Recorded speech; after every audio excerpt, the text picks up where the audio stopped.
Hi there.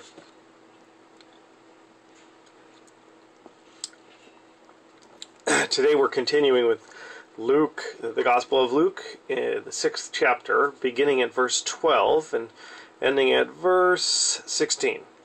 And it's a short little section where Jesus, from among his disciples, all the people who are following him and learning from him, that's what disciple means, he designates 12 of them apostles, which is sort of his close-knit group, people who he has given a special commission to the leaders of his followers and to preach the gospel. Luke chapter 12, chapter 6, beginning at verse 12. In these days Jesus went out to the mountain to pray, and all night he continued in prayer to God. And when day came, he called his disciples and chose from them 12, whom he designated apostles: Simon, whom he named Peter, and Andrew his brother, and James and John, and Philip, and Bartholomew, and Matthew, and Thomas, and James the son of Alphaeus, and Simon, who is called the Zealot, and Judas the son of James, and Judas Iscariot, who became a traitor.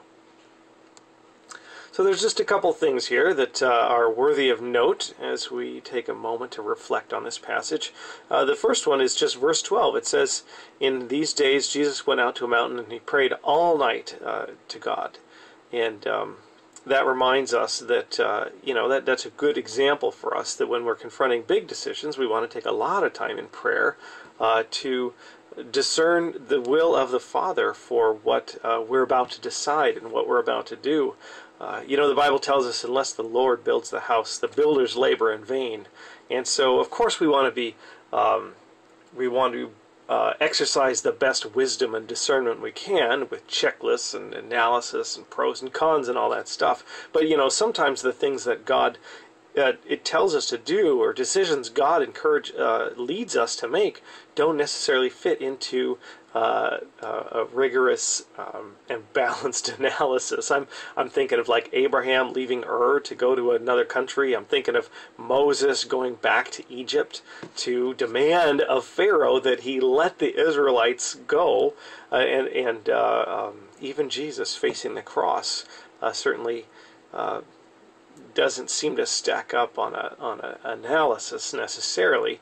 And so certainly the analysis is important, but just as important is the idea of taking time to pray, and that time probably should be proportionate to the depth and significance of the decisions you're making at the moment. And so here Jesus prays all night because he's about to select 12 leaders. 12 leaders from among his disciples to be his point men, and that's a huge decision. The idea of who you're going to choose to represent you. And so Jesus spends all night in prayer. And then we look at this list, and it is so diverse. Jesus is absolutely not interested in uniformity.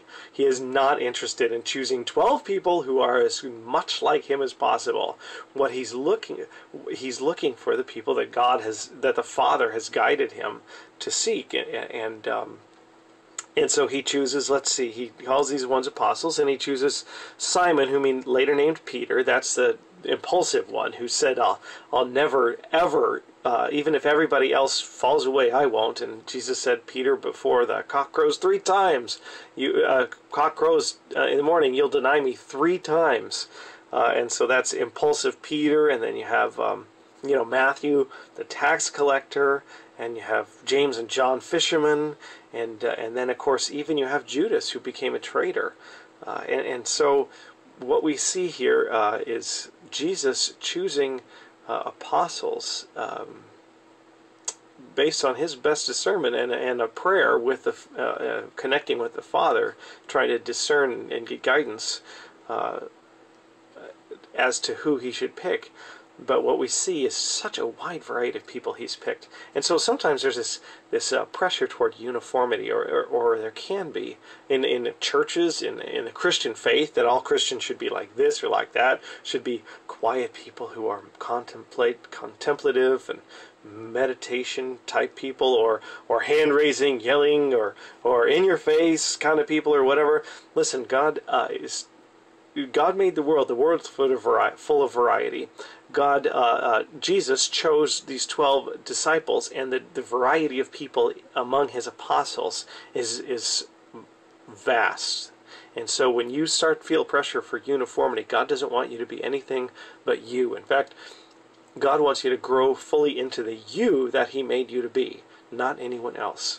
So when you look at this, remember, 1, Jesus prayed. He bathed his big decisions into prayer. And 2, God is not interested in uniformity. He is interested in you growing fully into the redeemed you that he created you to be, and that he died on the cross to set you free to be. You have your own gifts, your own talents, your own abilities, your own temperament, and all of those things are part of what make up you. And the variety of disciples that Jesus called to be apostles shows us that he is not interested in developing a system of uniform followers who look and talk and think exactly alike. Jesus is a man totally interested in diversity.